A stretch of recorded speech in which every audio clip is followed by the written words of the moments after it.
normalmente instrui as medidas necessárias que antecipam o processo. Uma solicitação de uma prisão, é ele quem faz. E neste aspecto, nesse sentido, é que o juiz das garantias foi criado e tentaram encontrar uma forma de que esse juiz do processo não tivesse conhecimento, não conhecesse ainda a causa. E porque ele não conhece e ele é novo na situação, esse juiz das garantias aqui, ele antecede o processo, toma todas as medidas, não é isso? Analisa os procedimentos que antecipam o processo a fim de resguardar esse procedimento para que aquele outro juiz, não é isso, que está funcionando durante o processo, não tenha conhecimento dessas medidas antecipatórias. E se ele não tem conhecimento, ele não está viciado, né, na sua decisão. Quando eu digo viciado, é porque quando você toma algo novo, você toma aquilo de novidade, então você vai estudar aquele processo.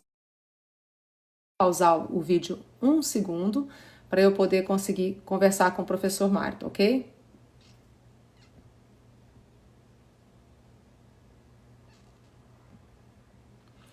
Só um minuto que eu vou pausar o vídeo para poder tentar.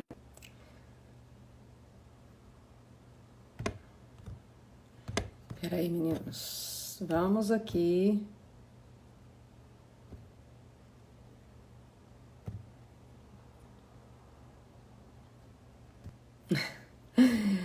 Não é mole, não. Agora. Peraí, professor, vou conseguir.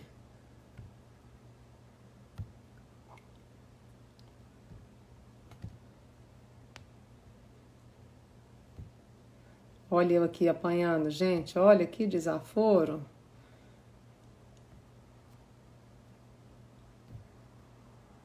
Não. Help me!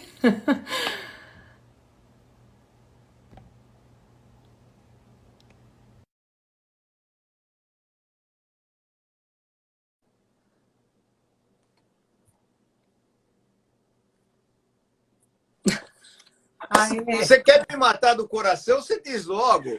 Que eu já pego uma espingarda. Professor, tá parecendo que eu queria dar aula sozinha. Que loucura! Né? E você falando, vamos esperar o Mário. E eu aqui Não, eu sabia que você ia estar aí. Só que eu estava ao vivo e eu não podia nem falar nada. Porque menina, é que você desligou, vocês tiraram os comentários e não tem como entrar se não tem comentário. Entendi. Não tem como entrar, eu fico aqui desesperado. Eu imaginei no começo, eu desativei, e eu falei assim, gente, como eu nunca desativo e live compartilhada, eu só fiz com você, Mário. Então eu sou meia leiga no assunto. Mas vamos lá, eu já estou aqui conversando sozinha. Você já falou tudo, tchau, vai embora. Beijo, vocês, boa noite. Não, você é meu convidado de honra, professor, doutor, amigo, Mário. Gente, para quem não conhece, esse é o doutor Mário de Oliveira Filho, querido idealizador do Papo Criminalista, e aí correndo atrás aí dos direitos dos advogados do Brasil inteiro. Ele recebe mensagens de advogados do Brasil inteiro e está aí em busca desses direitos, essas prerrogativas, não é isso, de todos os advogados, doutor Mário, porque isso é uma busca incessante. Mas vamos lá no nosso tema, que eu já estou aqui, eu já não quero falar mais nada. Você já falou tudo. Quando eu entrar, vou fazer a prova só para ver se eu me graduo aí. Bom, moçada, é o seguinte, estudante de Direito tem, pelo menos, curiosamente, ter lido o artigo 3A e o artigo 3B da Lei 13.964, de 19, que foi engavetada sumariamente pelo o ministro Fux. Né? Ele olhou para aquele negócio que falava assim, a partir de agora, o sistema é acusatório. O que quer dizer isso? Acabou este protagonismo do juiz ser o juiz investigador, juiz acusador, juiz que enche o saco de advogado e juiz que dá sentença condenatória. Acabou. Agora é sistema acusatório. O protagonismo das provas é das partes, não é do juiz. Isso nós já temos o artigo 212 do Código de Processo Penal há muito tempo, aí, dizendo o seguinte, que a instrução criminal ela deve começar com a inquirição das testemunhas pelas partes. Então, quem arrolou? O Ministério Público. Ele começa. Quem é que vai perguntar depois? A defesa. E o juiz? Se ele tiver esclarecimentos para fazer, então ele faz depois que as partes fizeram. Por quê? Porque isso é o sistema acusatório. O ônus da prova incumbe a quem faz a acusação. Ele tem que provar. Na verdade, a defesa não tem que provar nada. Se o sujeito me acusa de ser ladrão, de ser homicida, de ser estuprador, ele tem que provar. Eu não preciso fazer. Em regra, seria isso. Eu não tenho que provar que eu não sou. Tenta provar para sua namorada que fala que viu você, que recebeu uma notícia, que estava no cinema com uma loira maravilhosa. Tenta falar para ela que não. Provar o não é impossível. Como é que você prova o negativo? Você prova o positivo. Mas não funciona assim na vida real, né? Você vai ter que chegar lá e fazer a coisa funcionar. Então, nós temos um mundo, uma dicotomia do mundo dos livros. Lindo, né? Os doutrinadores escrevem coisas lindas, maravilhosas. O Código de Processo Penal traz as regras processuais maravilhosas. A Constituição Federal diz que todo mundo tem direito a um processo com ampla defesa, contraditório, devido processo legal, que o processo tem que ter a duração razoável, né? Não pode se perpetrar no tempo. Aí você vai para a audiência. Não é nada disso. Não é nada disso. O que diz o Código de Processo Penal? Que as partes começam perguntando e o juiz pergunta. Não! O cara chega lá e, doutor, aqui na minha vara quem manda sou eu. Já começa assim. Então, quem manda na minha vara sou eu faço as perguntas, eu sou o destinatário final da prova e eu pergunto. E quando for júri, quem é o destinatário final da prova? É ele? Ou é o conselho de sentença? Ou são os jurados que vão julgar? É óbvia a resposta. São os jurados. O juiz não apita absolutamente nada dentro do plenário. Sabe o que é nada? É nada. Então, nós temos que fazer um retrocesso para entender alguns princípios básicos para saber por que a coisa funciona assim ou funciona assado. Saber como funciona é a maior moleza. Você vai lá e lê. Se souber ler, ajuda. Se não souber ler, complicou. Né? Então, espero que os estudantes de Direito tenham pelo menos a curiosidade de ter lido o artigo 3º. Não fale isso não, senão eles não vão nem na minha aula, achando que só vai ler o Código de Processo Penal e não precisa... Não, pelo menos ler para saber o que está escrito, né? Porque senão a gente fica falando aqui blá, blá, blá, blá, blá, blá, blá, e o cara não lê, ele não tem bileques do que a gente está falando. Então, vamos lá. Primeira coisa. Para que vocês entendam esse negócio de juiz de garantias e vocês entendam o devido processo legal com o sistema acusatório e não o inquisitorial, que é o que vigia hoje, o inquisitorial, vocês têm que saber algumas coisas de uma lei que... Marca aí, moçada, papel e caneta na mão, como diz o Mauro Nassif, vou ditar. Leiam 12 vezes, 12 vezes, como diz o Mauro Nassif. Eu garanto, tem que ler 12 vezes. Lei 8.906/94. Lei 8.906/94, né? Que é o Estatuto da Advocacia. Toda a carreira do direito, magistratura, Ministério Público, ambas, estadual e federal, polícia, civil, federal, todas elas têm a sua lei orgânica. Nesta lei orgânica que rege essas atividades profissionais, eles têm lá os seus direitos e as suas prerrogativas. Por exemplo, o juiz não pode ter os seus vencimentos reduzidos. Ele não pode sair de uma comarca se ele não quiser sair. Não, mas você vai ser removido porque você vai ser promovido. Não quero ser promovido. Como aconteceu aqui em São Paulo, há muitos anos atrás, tinha um tal de Fausto de Santos, que hoje é desembargador, e ele estava numa operação muito grande da Polícia Federal e que estava dando para ele um cartaz assim, tipo Moro. Ele era o Moro de São Paulo. Ele era o Moro de São Paulo. E aí ele foi promovido. Ele não aceitou a promoção. Ele falou, não quero. Quero ficar aqui até o final do processo. Então, ele não pode. Isso é para evitar injunção política, isso é para evitar pressão. O juiz ele tem que trabalhar como Ministério Público e como advogado com dignidade e independência. Mas, escreve aí, dignidade, é G mudo, hein? Dignidade e independência. Tem acentinho circunflexo aí no E. Muito bem. O que diz o artigo 6º da lei? Mesmo que você não vá ser advogado, você vá ser juiz, promotor, blá, blá, blá, blá, blá, você tem que conhecer a lei para respeitar o outro. Não pode alegar ignorância da lei para ser ignorante com o advogado. Então, o que diz o artigo 6º? Que não... Isso, estudantada, é um negócio muito importante, porque eu sei que subliminarmente na cabeça de vocês, aqui está o juiz, aqui está o promotor e lá embaixo está o advogado. Como diria aquela madre superiora, porra nenhuma, não é assim que funciona.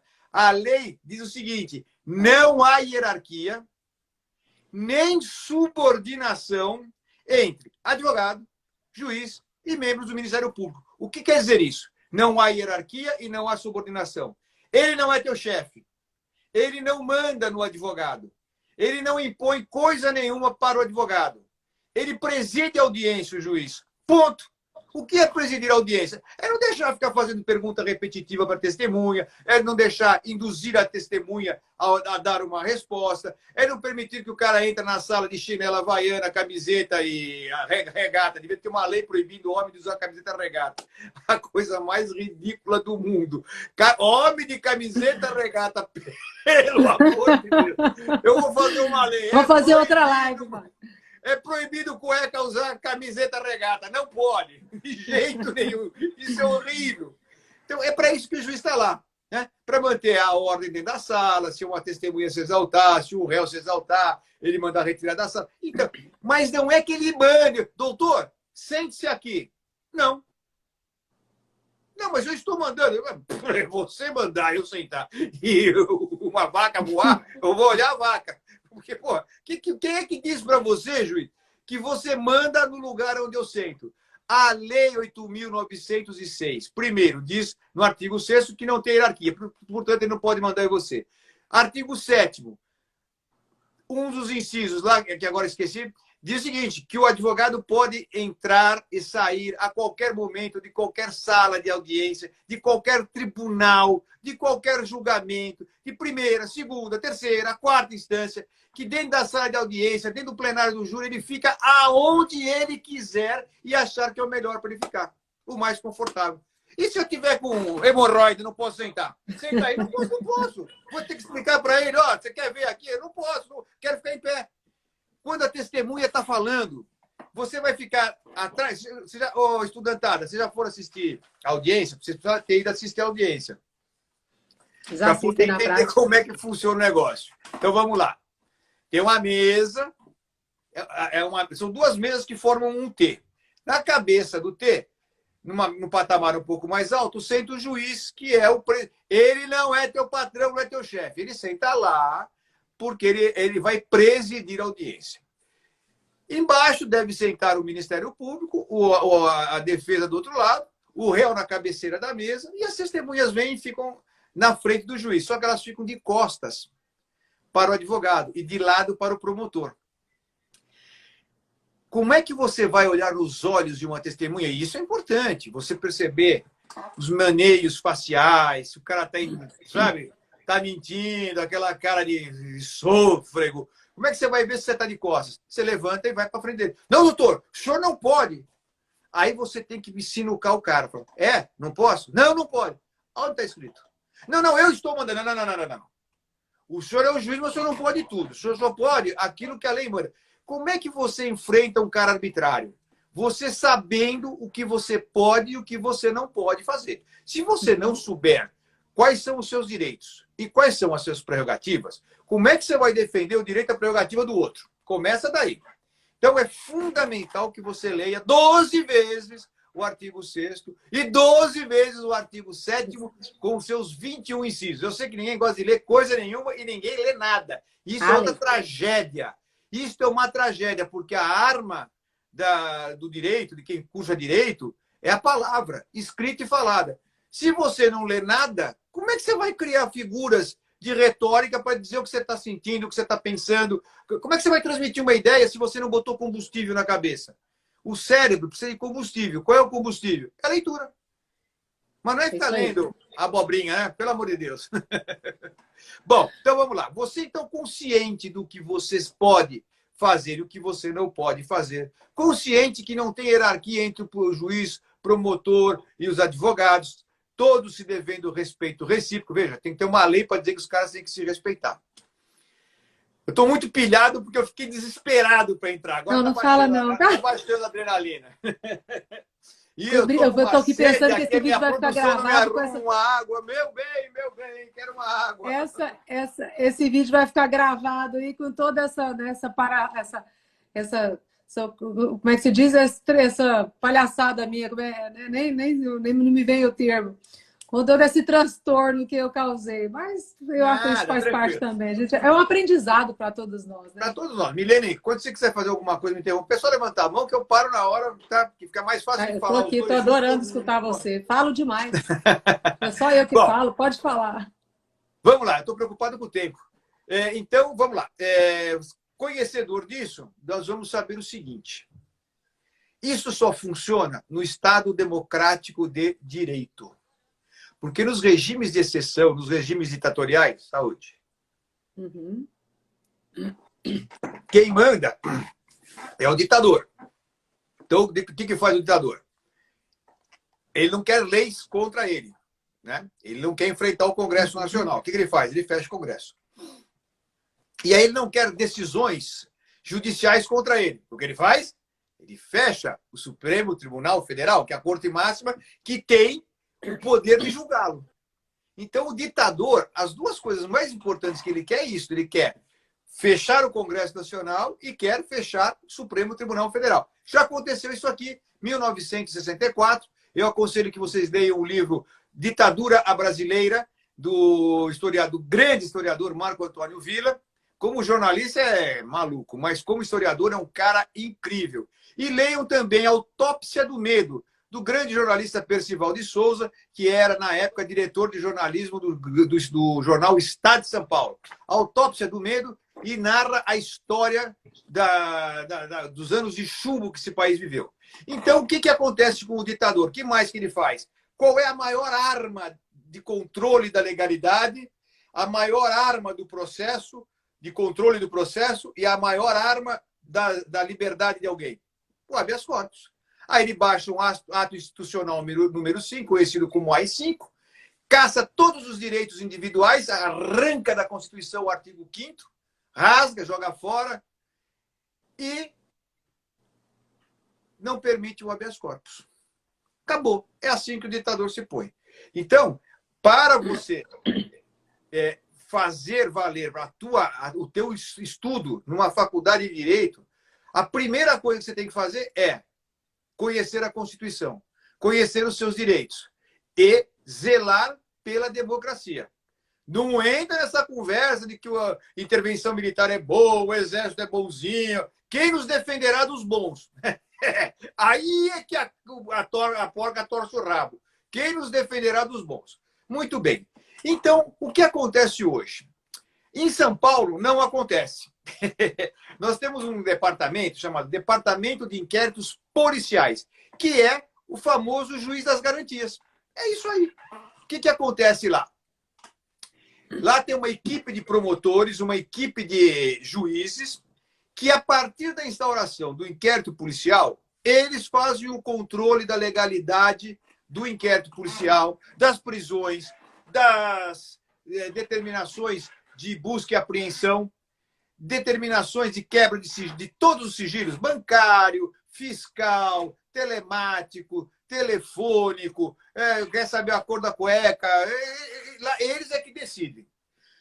Quando termina o inquérito e o promotor faz aquela peça chamada denúncia, que nada mais é do que um pedido formal para o juiz transformar o inquérito em processo criminal, isto é, a denúncia, neste momento, cessa a competência desse juiz e vai para uma das varas comuns. e aí o processo tem o seu curso normal. Infelizmente, ainda, a cópia dos atos investigatórios, chamado de inquérito policial, essa cópia vai junto. Por que eu digo que é ato de investigação e não prova? Não é prova o que a polícia faz. Preste atenção na conversa aí, estudantada.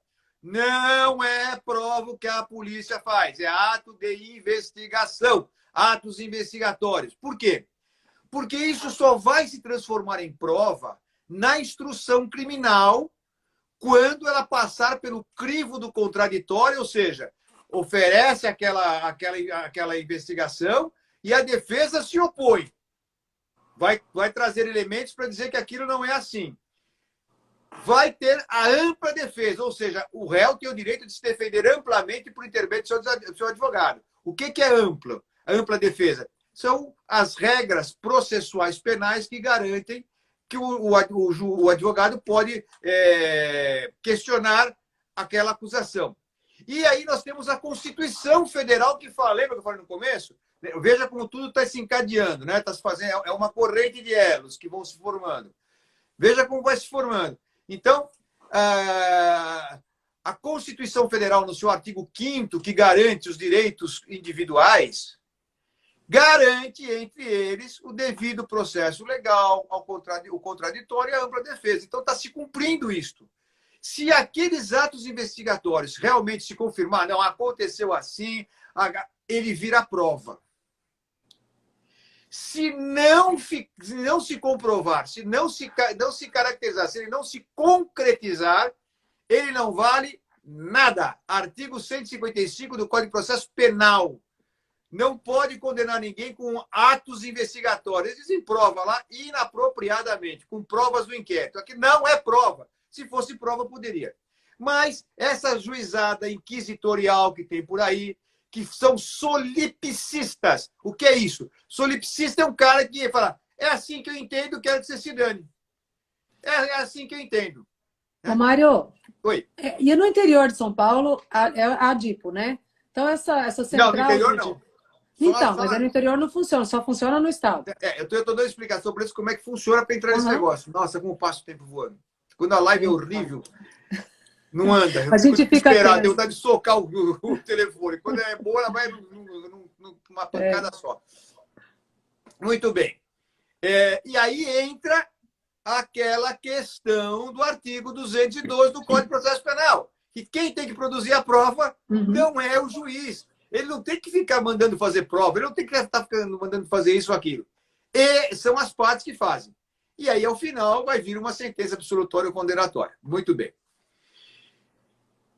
Quando você tiver o juiz das garantias, ele é que vai fazer isso. Por quê? Vocês já ouviram falar de uma coisa chamada dissonância cognitiva? Não, não ouviram. Então, tudo bem. Papel e caneta na mão. Anotem. Teoria dos jogos. Teoria dos jogos. Semana que vem eu estou com o Alexandre Moraes Rosa aqui. Meu irmão, parceiraço. Estaremos aí. Fala de mim, fala que eu indiquei o livro dele. Já falei. Teoria dos jogos aplicado ao Código de Processo Penal. Lá vocês vão entender o que é dissonância cognitiva. Vou tentar explicar de uma maneira bem simplesinha. Bem didática para estudante mesmo. Mas vocês têm que estudar. Não adianta saber as coisas superficialmente. Você tem que saber as coisas na raiz, que é para ter argumento para enfrentar o teu ex-adverso. Que não é inimigo, é ex-adverso. Às vezes vira inimigo por ignorância dele, porque nós somos inteligentes e não vamos ficar brigando com os outros. O juiz, aonde não tem o departamento de inquéritos policiais, e o Fux está sentado em cima da liminar que ele deu, suspendendo. Muito bem. O que acontece? O juiz lá da comarca do interior, isso em Goiás deve ter muito também, como aqui em São Paulo, o que acontece? Ele recebe o inquérito e ele passa a fiscalizar o inquérito. Porque não pensem que quem pode arquivar o inquérito é o delegado de polícia. Não é. E também não é o promotor. Não é ainda. Porque na mudança da lei ele vai poder. Verdade. Ainda não é. Quem pode atualmente arquivar o inquérito policial é somente o juiz de direito. Quando vem aquelas conversas, doutor, aqui o senhor manda, vamos arquivar. Não manda nada, você faz a tua parte, eu faço a minha. Vai arquivar o quê? Você está dando uma mercadoria que você não tem para entregar, filho. Não é você que arquiva, é o juiz. Muito bem. Muito bem. É que fica descendo mensagem aí, eu fico tirando, perco um pouco a atenção. Esse juiz recebe, ele não pode decretar no inquérito policial de ofício, ou seja, de esponte própria, prisão temporária ou prisão preventiva. Ele tem que ser provocado. A autoridade policial tem que representar para ele pedindo, ou o Ministério Público pedir. Muito bem. Aí ele decide. Então ele decreta a prisão preventiva ou a prisão temporária. Aí as autoridades, ou a policial ou o Ministério Público, vêm e quer a quebra do sigilo bancário do cara. Devasta a vida dele. Aí ele devasta e devassa. Aí quero quebrar o sigilo telefônico. Putz, o cara é um cara casado, mas ele conheceu uma menina há um ano atrás, saiu uma vez só. Puta, aquilo vai para os altos dele com a namorada, a mulher vai ver, destrói a família do cara. Aí quebra o sigilo telemático, invade o computador dele. Ele, por azar, assistiu um dia um filme de sacanagem lá e ficou o filme pronto. Já é pedófilo, já é tarado. Acabou com a vida do cara. Acabou. Recebe a denúncia. Esse juiz vai fazer o processo. Você acha que ele vai tocar aquela audiência para saber se aquilo que o réu é acusado é verdadeiro ou mentiroso? Ele vai puxar a sardinha para que lado? E na hora da sentença, ele vai falar, putz, errei. Não tinha que ter mandado prender o cara, não tinha que ter mandado devassar a vida dele. É ruim, hein? Agora eu absolvo o cara e peço desculpa. Alô, Papai Noel! Dia 25 de dezembro, deixa por recurso. à meia-noite, o saco vermelho aparece lá. Não é o roxo, é o vermelho. Cheio de presente com pedido de se desculpa e a sentença absolutória. Nós estamos lidando com seres humanos, movidos por série de sentimentos, de motivações. Você imagina um caso de repercussão, né? E o cara chega em casa, o juiz fala, putz, meu amor querido, sabe aquele caso que está na televisão? Nossa, daquela mulher, aquela bandida, caiu para mim. Você não vai soltar essa mulher, vai. Acabou, velho. Acabou. Você não vai soltar essa mulher nem a pau, porque ele vai dormir no sofá se ele soltar. Você acha, então, que, na verdade, o juiz que atua, Mário, só para os meninos entenderem, esse juiz que vai decidir, mas que teve que tomar uma medida antes do recebimento dessa denúncia, né? Qualquer medida necessária durante os atos preparatórios, durante o inquérito. Nesse modelo, então, seria para nós entendermos que essa medida do juiz, né, o juiz que garante, na verdade, o juiz de garantias, ele entraria no aspecto de que ele não estaria aí, né, mexido, né, não teria ainda, estaria influenciado ainda por aqueles atos preparatórios. Não, porque a denúncia vai, inclusive, sem o inquérito policial. Ele vai conhecer a denúncia e ele vai fazer a instrução para entender o que está acontecendo. Então, ele é ignorante? Ele tem que ser ignorante sobre aquele fato, porque senão é inerente no ser humano você já tem uma preconcepção. Um preconceito, né? Uma preconcepção, já está. Um preconceito e normalmente que produz um prejuízo, não é um prejuízo só, é um prejuízo para o réu. E aquelas cidades pequenas que só tem uma vara? E aí, como é que vai ser?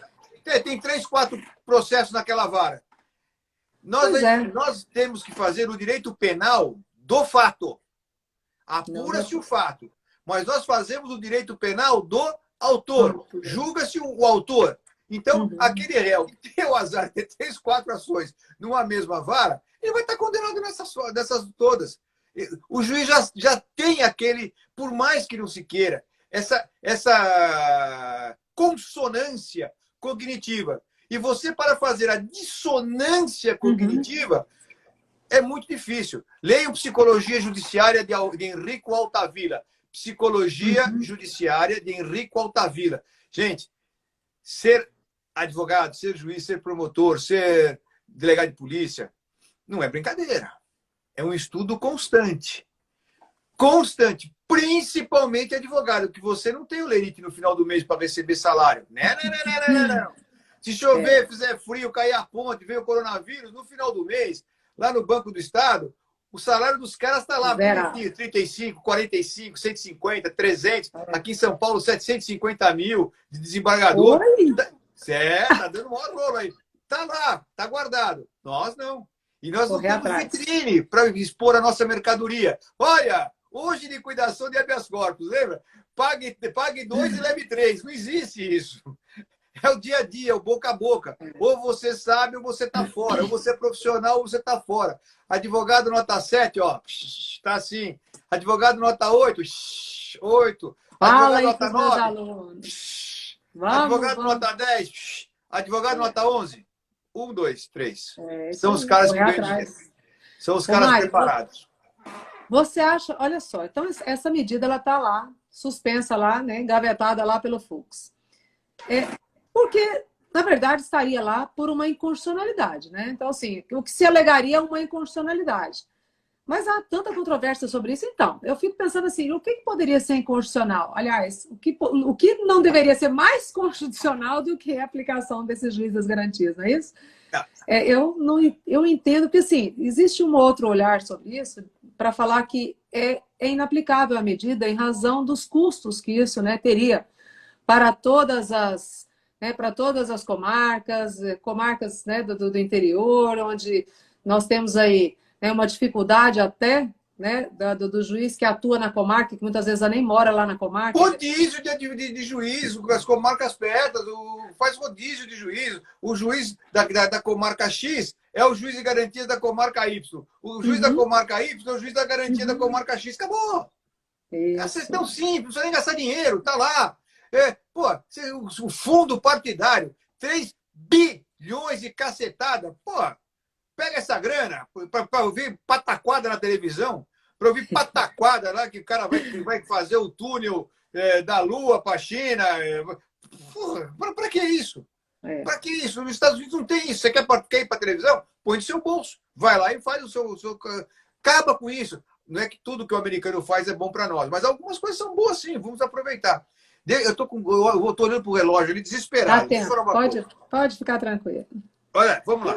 É porque deu 1 hora na corta sozinha, né? A gente faz outra. Eu falei, eu tô com o Mário. Olha, o artigo 3º A está vetado. É o seguinte, que o processo penal terá estrutura acusatória. Isso é o mais importante, ou seja, o juiz não tem protagonismo. E o próprio artigo diz que ele não tem protagonismo.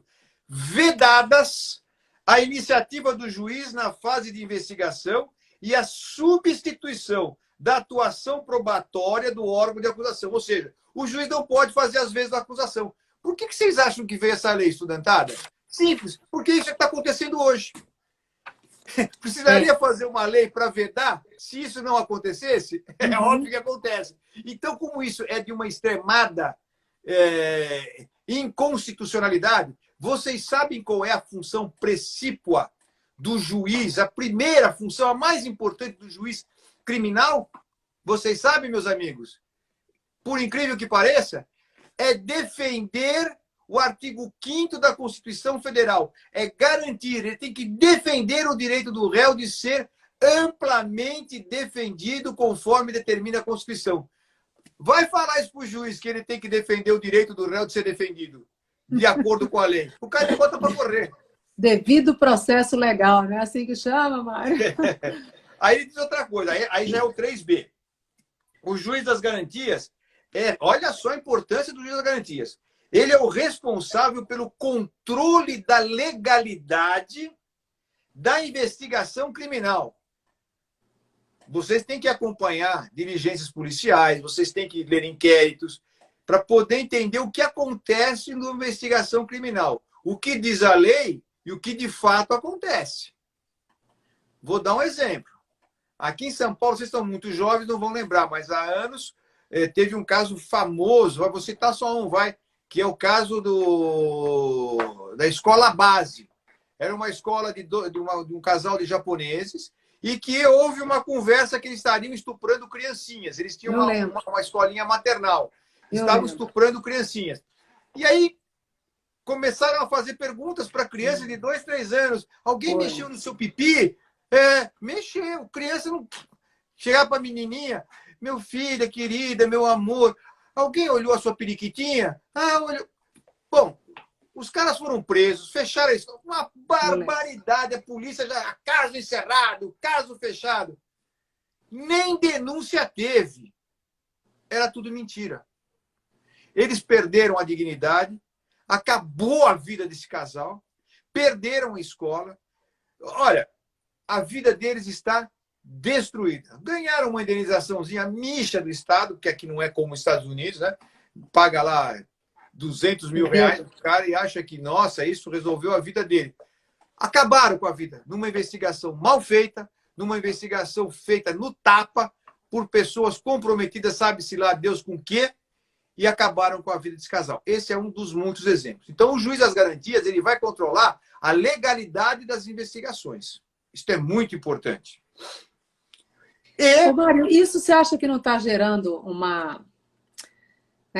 um ânimo aí, né, ruim? Porque como eu, né, coloquei assim, uma posição, tipo assim, haveria aí um esvaziamento de poder da autoridade policial, um esvaziamento de poder do Ministério Público? Você acha que não há assim uma... Não, o que há é o controle. Não, eu falo assim, na verdade... E isso, não, eu entendo. Eu quero dizer o seguinte, você acha que essa medida não está aí suspensa por haver essa... Né, porque, na verdade, todos os atos que estão, né, de pessoas que são, né, que não concordam com a medida, normalmente você vê aí que são posições de magistrados, são posições do Ministério Público. É isso que eu quero dizer. Veja então, quem foi por quê? Porque até agora... contra o juiz das garantias. Quem foi?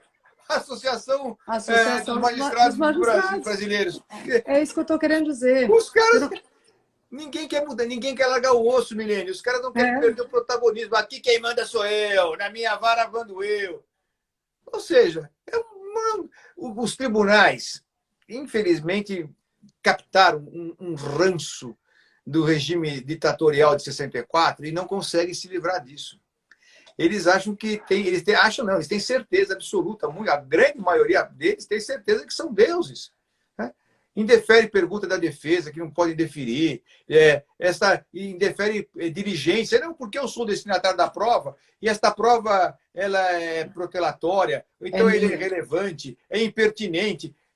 Quem é ele para dizer isso? Doutor, o senhor quer fazer essa pergunta para chegar aonde? Aonde eu quero chegar. Sim, mas aonde? Aonde eu quero chegar. O que o senhor quer que ele quer? Qual é o que o senhor quer saber? Ué, o senhor quer que eu responda pela testemunha? Eu respondo, não tem o menor problema. Eu fui fazer uma audiência em São José dos Campos, num caso gravíssimo lá, com vários policiais envolvidos no processo. Eu defendi uma advogada e eu fui interrogar a delegada da corregedoria. E a delegada, acostumada, sei lá, a responder isso aí bonitinha, ela pegou um advogado que estuda o processo. E eu comecei a detonar com as minhas perguntas. Aí a juíza começou com esse papinho. O que eu queria saber, onde eu quero chegar, e eu dando coice também. Eu não quero saber disso aí, não. Ela que tem que responder, doutora. Aí eu fiz uma pergunta, a juíza respondeu por ela. Falei, doutora... Vamos fazer o seguinte, doutora. Eu sento aí no seu lugar, a senhora vem para o banco da... O senhor está me desrespeitando? Não, quem está desrespeitando é a senhora. O senhor está respondendo para testemunha. Onde é que está... Gente, esses entraves... Você deixa claro que, na verdade, uma posição dessa, né, Mário? Deixa claro que não existe uma...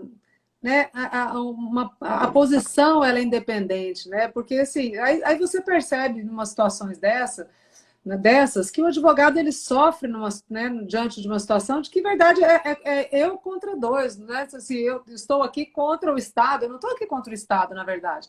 Não, o Estado deveria estar... Desculpa, eu discordo. Todos os ramos do direito trabalham em consonância com o poder estatal. Então, o advogado menos criminalista, ele atua contra o poder estatal e contra o abuso. É verdade, nesse aspecto é certo. Eles têm lá os objetivos deles, nós temos os nossos. Então, é uma profissão de embate. Verdade. Você chega na delegacia, por que o delegado quer te matar, quer te botar para fora, quer dificultar a tua situação? Porque você foi lá para desmontar o que ele fez, apontar os erros dele. Por que o promotor não gosta de advogado? Porque você vai lá para derrubar a acusação que ele está fazendo. Por que o juiz não gosta de você? Porque você é chato, você pergunta, você questiona, você quer diligências, você quer... a coisa... Não, mas aí o que eu quis dizer é que criminal fica parecendo que eu tenho duas partes que estão ali em acordo, entende o que eu quero dizer? Então, na verdade, parece que o Ministério Público e a magistratura, elas se unem, né? O que não deveria acontecer. Parece não, então de braços dados. Não, é isso que eu dados. quis dizer, entende? Que, na verdade, não deveria ser um contra o outro, né? Deveria ser cada um se posicionando dentro da sua legalidade, dentro da sua posição. Então, Né? de Cada um mãozinhas fazendo... dadas. Um passando Então, no pezinho do outro para dar mesa. São amigos. Nós somos inimigos. Nós não somos mais ex-adversos. Mas seguindo aqui, meus amigos, olha, o artigo 3b, então, o juiz tem que garantir o controle da legalidade da investigação criminal e tem que fazer olha só, isso é que eles ficam mordidos. Tem que fazer a salvaguarda dos direitos individuais de quem? Do réu! Eu sou o juiz para cortar a cabeça, não estou aqui para defender vagabundo. Né? Eu adoro essas coisas. Mas vamos lá, meus amigos, olha aqui. Olha só o que o juiz tem que fazer das garantias. No inciso 3 do artigo 3b, zelar pela observância dos direitos do preso. Ele tem que garantir, ele não pode deixar os outros subtrair os direitos dele. Vamos mais à frente. Ô, Mário, você acha que isso vai passar, Mário? Tem que passar. Então deixa eu aproveitar e falar um negócio. Natália, eu nunca vi estudante que seja quieto. Faz parte, inclusive, da idade ser irrequieto. Faz parte do estudante de direito ser um cara curioso. Faz parte do estudante de direito não ser uma pessoa que deixa a indignação de lado. O dia que você perder a capacidade de se indignar, você vai vender sorvete, né? Vai fazer flores, origami. Não pode fazer origami. Né? O advogado bonzinho, o advogado que se conforma... Sabe para quem ele serve? Para porra nenhuma, não serve para nada. Ele é capaz de juiz. Não pode ser bonzinho. Você tem que questionar, você tem tudo que a lei determina que você pode, você tem que fazer em favor do teu cliente. Para isso é um advogado.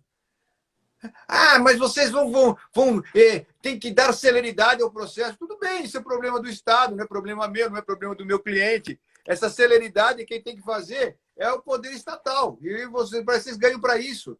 Vocês arrecadam os nossos impostos para ganhar os seus salários e estruturar a máquina administrativa da justiça. Então, boa sorte aí para vocês. Eu vou fazer a minha parte. É assim que funciona. E é assim que tem que funcionar.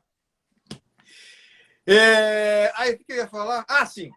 Então, como estudante tem que ser um cara irrequieto, e principalmente estudante de direito, ele tem que lutar pela democracia.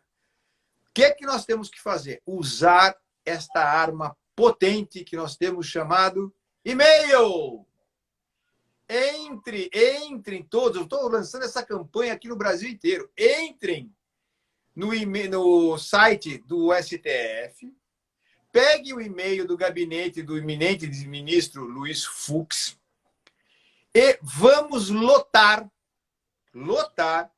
diariamente, não um dia só, diariamente a caixa postal dele, pedindo para que ele, requerendo, porque nós não somos pedinte, quem é pedinte de esmola, nós vamos requerer, vocês também, vocês podem requerer, que seja colocado em julgamento o processo em que ele está sentado em cima desta importantíssima lei que vai ser o divisor de águas. Vamos aposentar os torquemadas de plantão. Vocês sabem que é o torquemada, não sabe? Bom, se não sabe, pega o Google, pelo amor de Deus. Aí não dá. Aí não dá para conversar. Aí vamos falar de outra coisa. Vamos falar de bolinha de gude. Então, nós vamos aposentar esses torquemadas de plantão e vamos ter uma nova vida do processo penal, com garantias constitucionais e infraconstitucionais. E temos que fazer isso com o Toffoli. Tem uma lei absolutamente inconstitucional que o juiz pode multar o advogado no criminal. Então, e isso não pode. Só quem pode multar o advogado é o OAB. Quando ele for praticar um ato infracional e for processado, com direito à ampla defesa, e julgado, e transitar em julgado essa decisão. Aí ele pode ser multado, mas não o juiz. Sabe há quantos anos o Toffoli sentou em cima desse processo, dessa ação direta de inconstitucionalidade? 6 anos! 6 anos, moçada. Dá para acreditar nisso? Tá esperando o quê, né? E querem falar em celeridade? Celeridade do quê? Nós é que atrapalhamos a celeridade? Então, 2 caixinhas de e-mails que nós temos que invadir com os nossos e-mails. Fazer o cara ir no banheiro e ficar desesperado. Se quiser no computador no banheiro, vai ficar 3 horas no banheiro lendo. Que nós queremos que julgue. Não é um favor, porque ele é um funcionário público. É dever dele. Se ele faz isso há 6 anos, ele está prevaricando no direito, na obrigação funcional dele. E nós, povo, somos os fiscais da lei. Na verdade, dentro do Poder Judiciário, essa história que o promotor é o fiscal da lei é mentira. Esquece. Fiscal da lei é o advogado, que vai na sala de audiência, discute com o juiz porque ele não está cumprindo o artigo